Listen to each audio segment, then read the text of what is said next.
할렐루야. 한 해의 마지막 달이자 오늘은 대림절의 시작입니다. 세상의 달력으로 보면요, 이제 마지막 한 장이 남아있죠. 근데 신앙의 우리 달력으로 보면 오늘은 한 해를 시작하는 날입니다.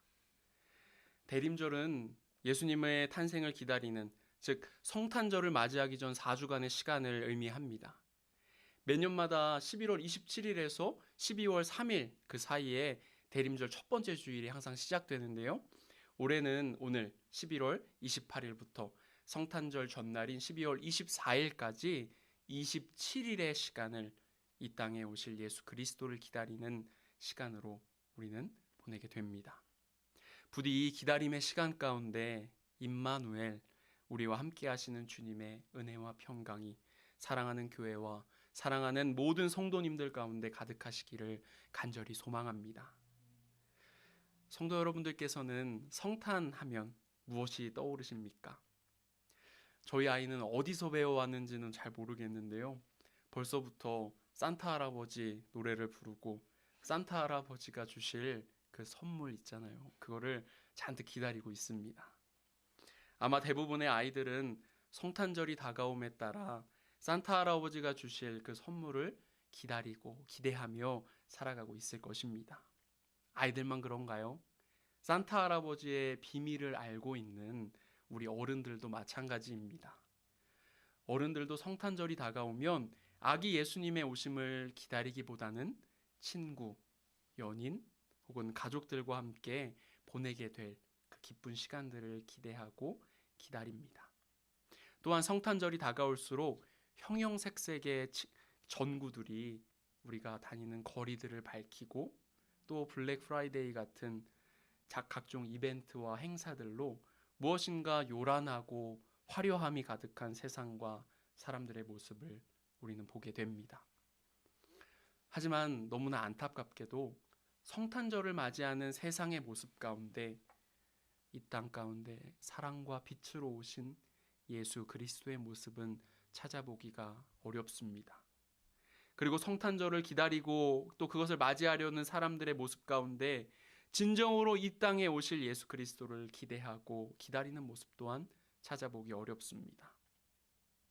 여러분, 성탄절은 우리의 주님이신 예수 그리스도께서 우리를 사망과 죄로부터 자유케 하시고 또 구원하시기 위해 인간의 몸을 입고 이 땅에 내려오신 그런 아주 영광스러운 날입니다. 그런데 세상과 사람들은 그 거룩하고 복된 날에 예수님을 기다리는 것이 아니라 다른 것들을 기다리고 기대하며 살아가고 있습니다. 사랑하는 성도 여러분, 오늘 이 시간 우리 모두가 진정한 성탄의 의미와 우리를 위해 이 땅에 오신 예수님을 기다리는 성탄절을 향한 우리의 마음의 본질이 회복될 수 있기를 간절히 소망합니다. 그리고 이 대림절을 살아가는 우리들의 삶이 예수님의 무한하시고 영원하신 사랑 안에 거하며 살 수 있기를 간절히 기도합니다. 성경에 보면요, 하나님의 성품, 그것에 대해서 자주 언급하고 있습니다. 하나님의 성품은 하나님이 어떤 분이신가 그것을 잘 나타내 주기도 하지만 하나님이 우리에게 어떤 분이신가를 보여주는 증거가 되기도 합니다. 마치 아버지의 성품을 통해서 그 자녀가 아버지와의 관계를 이해하고 또 해석하는 것처럼 말입니다. 우리가 하나님의 성품을 이해하고 또 기억하고 살아갈 수 있다면 우리는 어떤 상황 속에 놓일지라도 하나님의 뜻을 이해하고 또 우리가 받아들이며 살아갈 수 있게 됩니다. 또한 어떤 것에도 치우치지 아니하고 굳건한 하나님의 자녀로서 이 땅 가운데 살아갈 수 있게 됩니다.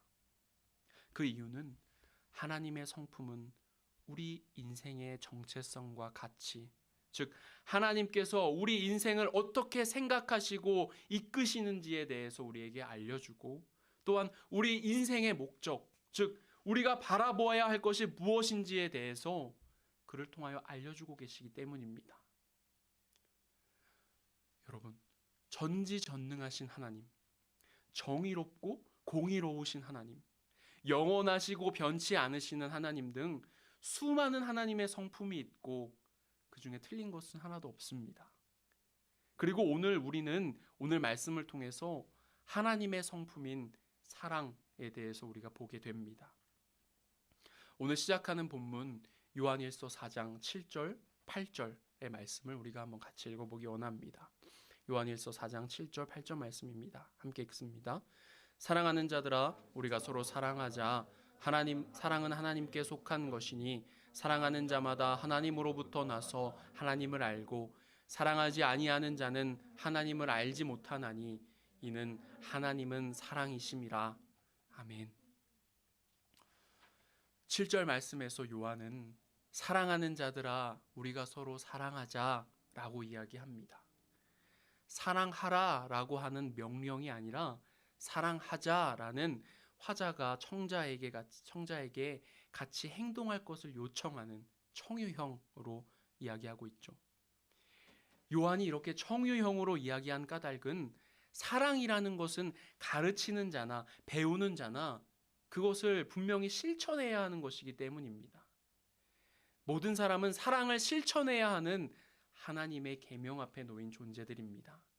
왜냐하면 사랑이라는 것은 하나님께 속한 것이기 때문입니다. 그리고 사랑은 하나님께 속한 것일 뿐만 아니라 하나님 그 자체이시기도 합니다. 그런데 이런 하나님의 사랑을 우리가 어떻게 할 수 있을까요? 그것은 우리 자신이 행하는 사랑의 실천을 통해서 우리가 알게 됩니다. 우리가 잘 알고 또 암송하고 있는 요한복음 3장 16절의 말씀은 하나님의 사랑을 이렇게 이야기하고 있습니다. 하나님이 세상을 이처럼 사랑하사 독생자를 주셨으니 이는 저를 믿는 자마다 멸망하지 않고 영생을 얻게 하려 하심이라. 하나님께서 세상을 사랑하셔서 독생자 예수 그리스도를 이 세상 가운데 보내주셨다고 합니다. 이것은 하나님 사랑의 실제적이고 구체적인 실천 행위였습니다. 오늘 말씀 8절에 보면 사랑하지 아니하는 자는 하나님을 알지 못하나니 이는 하나님은 사랑이심이라 라고 이야기하고 있습니다. 어제 오후에 제가 교회에서 교회 일을 하고 있었는데요. 안정선 성도님과 양리은 성도님이 악기 연습을 위해 교회에 방문했었습니다. 잠시 함께 앉아서 커피를 마시며 이야기를 나누다가 나중에 이들이 부모가 되었을 때 과연 자신의 자녀들을 얼마나 사랑할 수 있을지, 지금으로서는 나 자신이 너무나 소중하기 때문에 자신이 없다라는 그런 이야기를 잠깐 나눴던 기억이 있습니다. 그런 이야기를 나누며 저 또한 제 아이가 이 세상에 태어나기 전까지는 지금의 두 분의 마음과 똑같이 나보다 내 자녀를 사랑할 자신이 없었지만 그 아이가 태어나고 그 아이를 제가 진정으로 사랑하게 되면서 내 모든 것을 주어도 아깝지 않은 존재로 사랑하게 되었다라는 그러한 이야기를 나누며 우리 성도님들의 행복하고 즐거운 미래를 함께 상상해 보았습니다. 이렇게 부모가 되어 자녀를 사랑해 보지 않고는 부모의 그 사랑을 가늠하기 어려운 법입니다. 마찬가지로 누군가를 사랑하지 않는 사람은 결코 사랑이신 하나님을 알 수 없습니다. 우리가 예수 그리스도의 오심을 기다리는 이 대림절의 시간 가운데 곁에 있는 사람들을 아끼고 사랑합시다. 그리고 그 사랑으로 말미암아 사랑이신 우리 하나님을 진정으로 우리가 알고 또한 우리 마음 가운데 하나님을 진심으로 사랑하는 데까지 이룰 수 있기를 간절히 소망합니다. 이렇게 요한은 하나님은 사랑이시라 라고 이야기하면서 이어지는 본문 요한일서 4장 9절 10절 말씀을 통하여 우리를 향한 하나님의 사랑을 이렇게 설명해 주고 있습니다. 우리 요한일서 4장 9절 그리고 10절의 말씀을 함께 읽어봅니다. 함께 읽습니다. 하나님의 사랑이 우리에게 이렇게 나타난 바 되었으니 하나님이 자기의 독생자를 세상에 보내심으로 말미암아 우리를 살리려 하심이라. 사랑은 여기 있으니 우리가 하나님을 사랑한 것이 아니요 하나님이 우리를 사랑하사 우리 죄를 속하기 위하여 그 아들을 보내셨음이라. 아멘. 하나님께서 우리를 사랑하셔서 독생자 예수님을 이 땅 가운데 보내주셨고 우리의 죄를 사하시기 위하여 그를 화목제물로 삼으셨다라고 말씀해서 이야기하고 있습니다. 구약의 레위기에 나오는 제사 가운데 하나인 화목제는 하나님과 사람, 그리고 사람과 사람 사이의 화합과 또 화목을 위하여 드려지는 제사였습니다. 다른 제사들은 제사를 통해 드려진 제물들이 온전히 하나님께 드려지고 그 중에 일부만이 제사장의 몫이 되었었던 것에 반해서 화목제의 특징은 화목제를 통해 드려진 제물을 온전히 하나님께 드려지는 것, 하나님께 바쳐지는 것까진 마찬가지였지만 제사장의 목 외에 일부를 돌려받아서 화목제를 드린 사람들이 함께 나누었다라는 특징이 있습니다. 화목제는 이것을 통하여 하나님과의 사랑은 물론 사람과 사람 사이의 사랑, 즉 화합과 화목을 추구하는 그러한 제사였습니다. 그렇기 때문에 하나님을 속죄의 제물이라고 하지 않고 화목 제물이라고 한 이유가 바로 여기에 있는 것입니다. 하나님께서 사랑하시고 기뻐하시는 존재로 우리들은 창조되었습니다. 그렇지만 우리 가운데 순수했던 우리 가운데 죄가 들어왔습니다. 이 죄는 우리 인간들의 두 가지 중요한 관계를 깨뜨려 버렸습니다. 하나는 하나님과 우리 인간 사이의 관계입니다. 하나님과 사람은 원래 에덴 동산에서 창조주의 사랑과 관심을 듬뿍 받고 대화를 나누며 지낼 수 있는 아주 친밀한 존재였습니다. 그렇지만 아담과 하와가 죄를 지음으로 인하여 그들은 에덴 동산에서 쫓겨나게 됩니다. 즉 그들 가운데 죄가 들어왔고 하나님을 직접 대면하여 볼 수 없게 된 것입니다. 그리고 결국 사람들은 하나님과 그 인간들 사이의 관계 가운데 직접 대면하는 것이 아니라 제사장을 통하여 만날 수밖에 없는 존재가 되어버렸습니다. 죄가 가져온 또 다른 관계의 파괴는 인간과 인간 사이 관계의 파괴입니다. 아담이 선악과를 먹고 하나님의 진노 아래에 놓여 있을 때 그는 자기 살 중에 살이요 뼈 중에 뼈라고 말했던 자기가 사랑하는 아내 하와 때문에 제가 죄를 짓게 되었습니다 라고 하와를 비난하기 시작합니다. 이렇게 죄의 문제로 인하여서 서로를 사랑하며 살아가기보다는 서로를 믿지 못하고 헐뜯고 비난하는 비극을 경험하게 된 것입니다. 그런데 그런 인생들 가운데 하나님께서는 형벌과 멸망이 아니라 독생자 예수 그리스도를 보내주신 것입니다. 예수님께서는 이 땅에 화목제물로 오셔서 그 틀어져 있던 파괴되었던 관계들을 회복시키셨습니다. 예수님께서 십자가에 달려 돌아가셨을 때 한 가지 특이한 점을 성경은 기록하고 있는데요. 바로 성소의 휘장이 찢어졌다는 것입니다. 성소의 휘장은 하나님과 우리 인간들의 관계, 그 사이의 관계를 단절시키고 있는 아주 상징적인 것이었습니다. 아무리 지성소로 들어갈 수 있는 대제사장일지라도 죄인인 하나님이 하나님의 성소 안으로 들어간다는 것, 그것은 매우 두려운 일이었습니다. 어느 누구도 죄로 인간이라면, 육신을 입은 인간이라면 어느 누구도 죄로부터 자유하지 못하기 때문에 그 죄로 인하여 언제든지 죽을 수 있는 그런 존재였습니다. 그래서 하나님의 성소로 향하는 대제사장의 옷에는 방울을 달았다고 해요. 그리고 지성소에 들어갈 때 그의 발에 끈을 묶었다고 합니다. 그래서 밖에서 그가 나오기를 기다리고 있는 사람들이 방울 소리가 계속해서 들리면 아직 그가 살아있구나 라는 것을 알 수 있었고, 방울 소리가 들리지 않으면 그가 죽었다는 것을 깨닫고 발에 묶여 있었던 끈을 당겨 대제사장의 시신을 지성소에서 끌어냈다라고 합니다.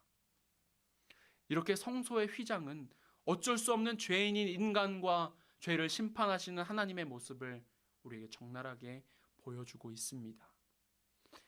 그런데 여러분, 이 땅에 오신 예수님과 그의 십자가 죽음을 통하여 우리 인간들의 죄의 문제가 비로소 해결받을 수 있었습니다. 그리고 모든 인간들은 예수 그리스도의 피를 힘입어 하나님 앞에 당당하게 자신 있게 직접 나아갈 수 있게 되었습니다.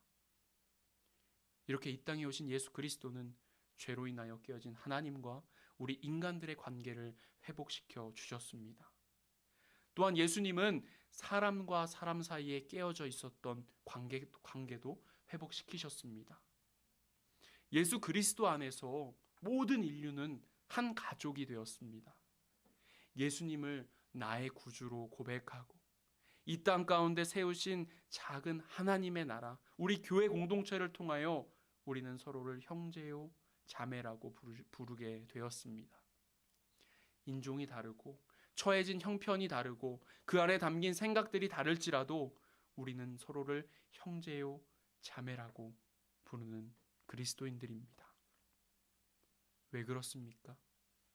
우리 모두는 예수 그리스도를 나의 구주로 고백하는 사람들이기 때문입니다. 아무리 낯설고 처음 보는 사람일지라도 상대방이 그리스도인이라는 것을 알게 되는 순간 여러분 어떤가요? 우리 마음에 친근하고 또 편안함을 느끼게 되죠. 그 이유가 바로 우리는 예수 그리스도를 구주로 고백하는 믿음 안에 한 가족, 한 형제이고 한 자매이기 때문입니다. 오늘부터 우리가 살아가게 될 대림절은 이런 예수 그리스도께서 이 땅에 오시기를 기다리는 시간들입니다. 그렇다면 이런 거룩한 기쁨과 축복이 가득한 이 시간들을 우리가 어떻게 보내야 하겠습니까? 어떻게 지내는 것이 예수님의 오심, 성탄을 기다리는 우리 그리스도인들의 마음이겠습니까? 사도 요한은 요한 1서 4장 20절에서 이렇게 이야기하고 있습니다. 누구든지 하나님을 사랑하노라 하고 그 형제를 미워하면 이는 거짓말하는 자니 보는 바 그 형제를 사랑하지 아니하는 자는 보지 못하는 바 하나님을 사랑할 수 없느니라.